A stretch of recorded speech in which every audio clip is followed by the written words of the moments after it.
この話はオカルトや怪談に入るのかどうなのか、ちょっと微妙なところなのだが、他に書くところもないし、個人的には非常に怖かった体験なので、ここに書きます。それと、もう何ヶ月も前のことなので、会話はうろ覚えの部分が多く、当時こんな感じだった程度に思いつきで書いています。不自然に思ったり違和感を感じたらごめんなさい。去年の夏に友人たちと集まっていた時、なんとなく暇なので、どこかドライブ行かないかという話になって、大した目的もなく、一般道だけを使って長野まで行くことになった。メンバーは俺、エイジ、ビースケ、シーヤの4人。まあ暇な時集まるのは大抵このメンツなのだが、目的もなく出発したので当然することもなく、男4人でむさ苦しく適当に観光地で飯を食い、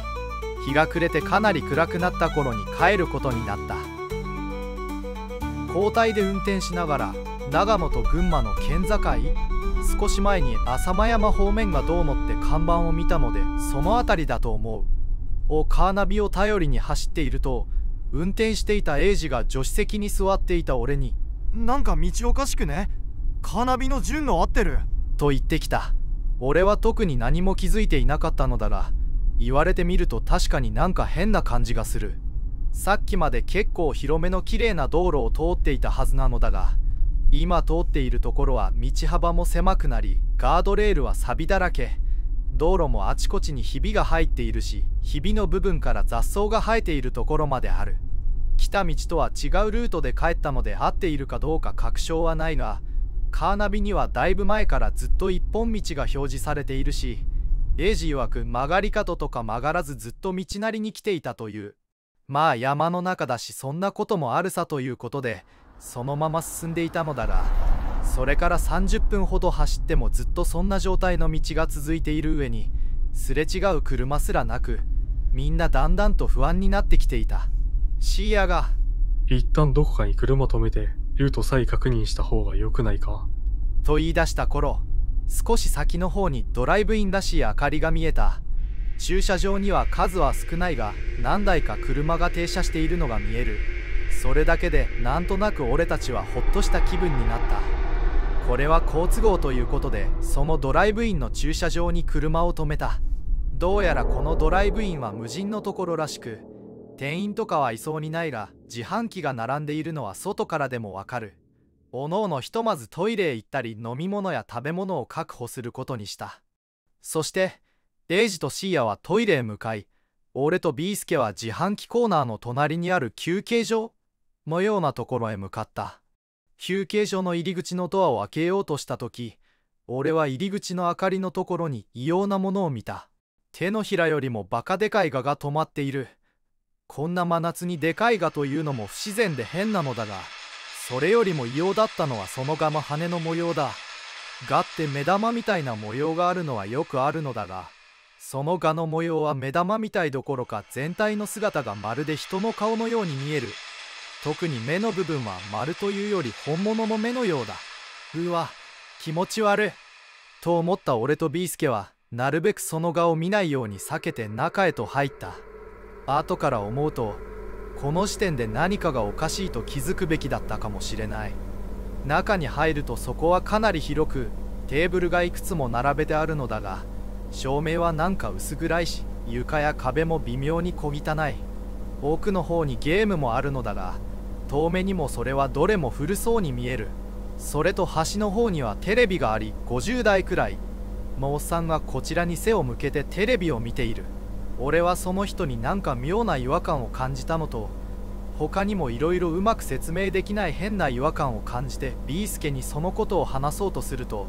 ビースケがひそひそ声で嬉しそうに「おい、なんかあっちに女の子3人組いるぞ、声かけようぜ」と俺に言ってきた。ビースケの教えられた方を見ると、確かに20歳くらい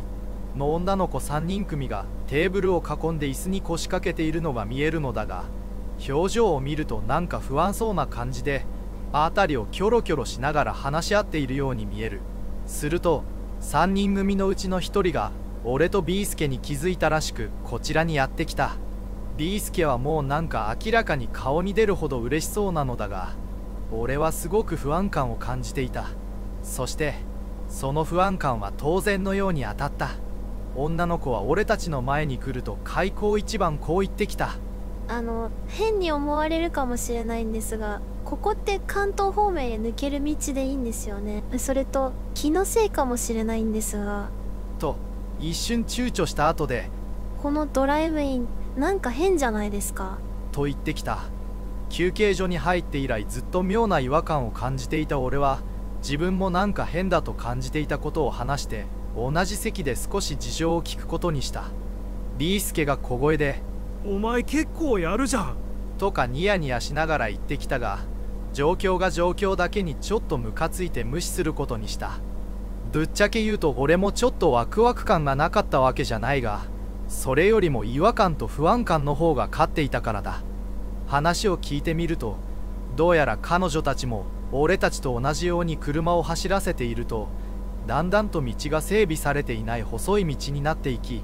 不安になってこのドライブインに一度車を止めて確認しようということになったらしい。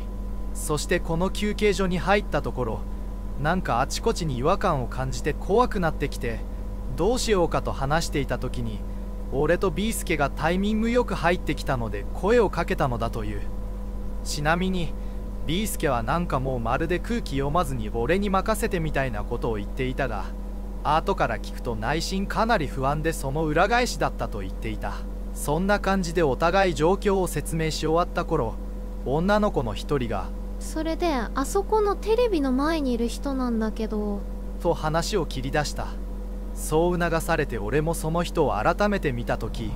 さっきの違和感の正体に気がついた。ちょっと遠くにいたのでパッと見は気づかなかったのだが、テレビとテーブル、そしてその人のサイズの比率が明らかにおかしい。少し遠くにいるにしてもその人は異様にでかすぎるのだ。多分立ったら優に3から4メートルはあるんじゃないかというくらいにでかい。さすがに空気を読んだビースケも、でかすぎるよな。なんだあれと独り言のように言っている。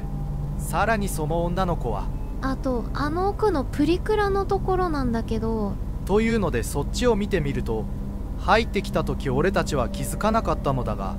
ロングスカートを履いた女の人の足が年代物っぽいプリクラの周りにあるカーテンの下から見える。その子が言うには、あの女の人は自分たちが来た時からずっと一人であそこにいて全く動かないんだという。そしてさらに続けてこう言ってきた。あとなんか変な音聞こえませんか？人が話しているような。と言われてみれば、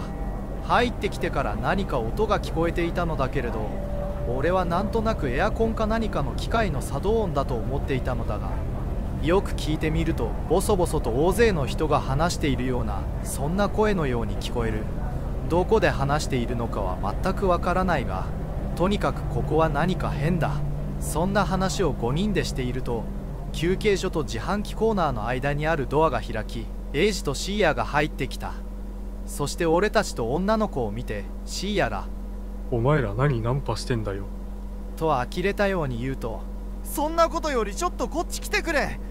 なんか変なのがあるんだが。と結構真顔で言ってきた。レイジもふざけている様子もなく、俺とビースケが変なのってなんだよと聞くと、うまく説明できないからとりあえず自販機コーナーに来てくれという。こっちも変なこと山盛りだった俺たちは、エイジとシーヤにこっちもなんか変なことだらけだと話しながら、女の子たちも連れて自販機コーナーへ行くことにした。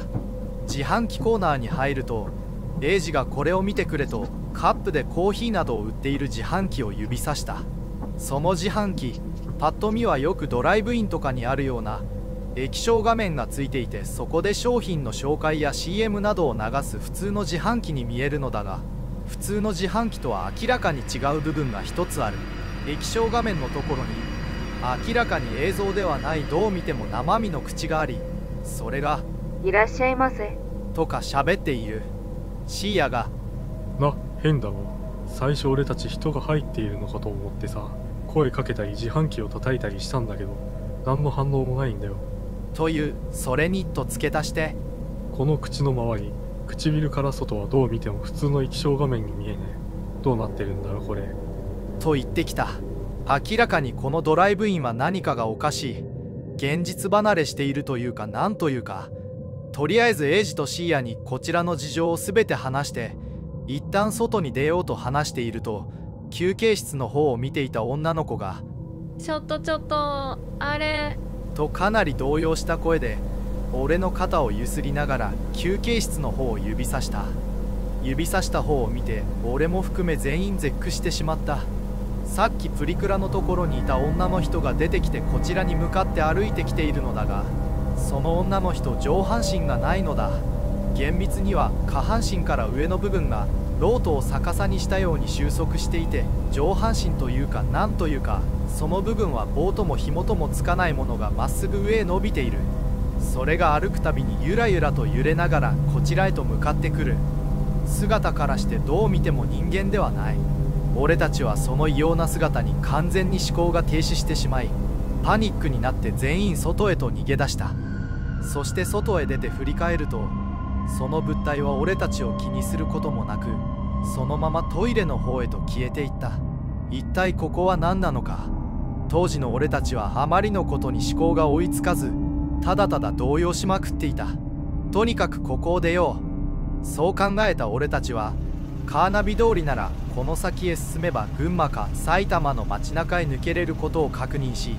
女の子たちにはそんなにスピードを出さないからついてくれば大丈夫と話していると、突然後ろの方、駐車場の奥の林からかなりの人数の人影、目測でも50から60人くらいが降りてきてこちらへと向かってくるのが見えた。さらに人影以外に林の方から何かがこちらに向かってジャンプして突っ込んできて、俺たちの車の隣に駐車していたトラックに衝突した。街灯の明かりに照らされたそれは信じられないことだが、それは1メートル以上ある巨大な宇治としか言いようのない物体で、衝突した衝撃でトラックのガラスが割れ、宇治の方は地面に落ちて黄色い体液のようなものを流しながらうねうねと動いている。しかもそれ1匹だけではなく、少なくとも目で見える範囲だけであと7から8匹が飛び跳ねている。何匹かはこちらに向かってきそうだ。このままだと自分たちの車にも突っ込んできて壊されるかもしれない。身の危険を感じた俺たちは女の子たちにも早く車に乗るように指示しようとしたのだが、何を思ったか彼女たちは駐車場の反対側の方へと駆けていき、そっちじゃなくて車で逃げないと慌てて追いかけた俺たちに向かってこの中に入って隠れてやり過ごそうよと駐車場の隅にあるプレハブの倉庫らしい小屋を指さした。俺は彼女たちが明らかにパニックになって冷静な判断ができなくなっていると思い、いいから車に乗れと怒鳴って4人で腕を引っ張って無理やり連れ戻し、かなり近くまで来ていた人影の集団と飛び跳ねる巨大な宇治を尻目に無理やり彼女たちを車に乗せると、パニックになった女の子たちだけでは不安だからとビースケとシーヤが彼女たちの車に乗り、彼女たちの車の方はビースケの運転でドライブインから逃げ出した。道路に出て後ろを見ると、ついてきている女の子たちの車の後ろにジャンプする宇治が見えたが、さすがに車のスピードには追いつけないのか、そのうち見えなくなった。それから1時間くらい走っただろうか。今から考えると距離的に麓までそんなに時間がかかるとは思えないのだが、下の方に街の明かりが見えてきた。すると後ろの車に乗っているシーヤから電話がかかってきた。女の子たちがトイレに行きたいと言っているから、どこか公衆トイレかコンビニのある場所に一旦泊まろうと電話がかかってきた。そしてしばらく車を走らせると、公園か何かの施設の駐車場らしき場所があったので、そこで一旦車を止めることにすると、さすがにあんなことがあったのでトイレには俺たちもついていこうかと聞いてみた。すると彼女たちはさすがにもう大丈夫そうだから3人で行ってくると言い、さっさと言ってしまった。まあもうほとんど街中みたいなものだし、さすがに大丈夫だよなとそのまま行かせて、さて警察に行くかどうするかとか、このあとどうしようかとか、ちょっといろいろ期待もしながら話をしていたのだが、いつまで待っても3人とも戻ってこない。10分くらい経っても帰ってこないので、さすがにおかしいと駐車場脇にある公衆トイレへと向かい声をかけたのだが返事がない。中を確認しようにも、いくらなんでも女子トイレに入るのは問題があるし、もしかしたらすれ違いで戻っている可能性もあるんじゃないかと車に戻ったのだが、車にも戻っている気配がない。ちょっとこれはやばいかもしれない。ひとまずすれ違いになるといけないので、俺だけ車の前に残り、エイジ、リースケ、シーヤでもう一度トイレに探しに行くことにした。待っている間、俺はなんとなくだが彼女たちの車を見ると、一箇所ドアが開いているのが見えた。あれ、帰ってきたと思い車内を見たのだが誰もいない。おかしいな、さっきからドア開いていたっけとなんとなく車内を見ると、座席のところから3人のうち誰かのものらしいバッグが地面に落ちかかっていて、なんとなく奥に戻そうと手を触れたところ、バッグが地面に落ちて中身がぶちまけられてしまった。しかも口紅かリップクリームか何からしきものがコロコロと転がっていってしまっている。これ戻しておかないとやばくねと転がっていったものを拾い、振り返るとトイレに向かったエイジ、リースケ、シーヤたちが戻ってきた。エイジが言うにはさすがにおかしいのでトイレの中に入ってみたのだが誰もおらず、きっとすれ違いになってしまったのだと戻ってきたのだという。ちょっとシャレにならんことになってしまったと感じた俺たちは、ドライブインでの出来事を信じてもらえるかどうか不安ではあったが、彼女たちのことが心配なので110番通報することにした。警察が来るまでの間、交代であちこち探しに行ったりもしたのだが、結局見つからず15分ほどで警察がやってきた。警官がパトカーから降りてきたので、これまでの事情を話していると警官が変なことを言ってきた。それでその女の子たちの車ってどれのこと？という、俺が、いや俺たちの車の横に止まってると後ろを振り向いて呆然としてしまった。警察が来るまで間違いなくそこにあった彼女たちの車がない。そんなバカなと4人であちこち探したのだが、そもそも駐車場には俺たちの車しかない。明らかに不審そうに俺たちを見る警官、かなり気まずい状況になってしまったのだが、ふとさっきぶちまけたバッグを車に戻し忘れてそのまま俺たちの車の屋根に置きっぱなしだったことを思い出した。屋根の上を見るとバッグはある。警官にこれが証拠だとバッグを見せて、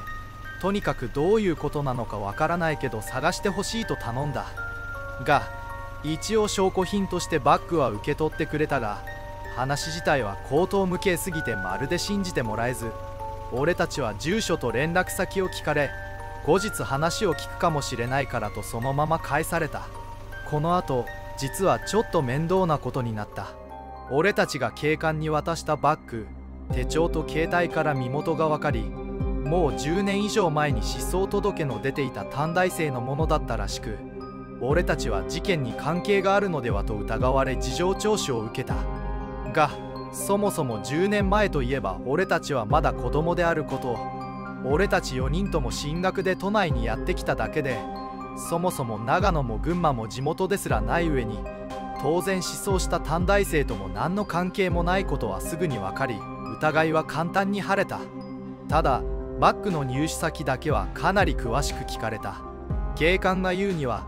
俺たちが通ってきた道に証言にあるようなドライブインなどないのだということで、現場検証も兼ねてパトカーで来た道を逆にたどったりもしたのだが、例のドライブインどころかあまり整備されていない荒れた道すら結局見つからなかった。ただ事情聴取の時に見せられた短大生の写真は3人組のうち1人で間違いはなかった。バッグのこともあり、警官からはまた話を聞くかもしれないからと言われたのだが、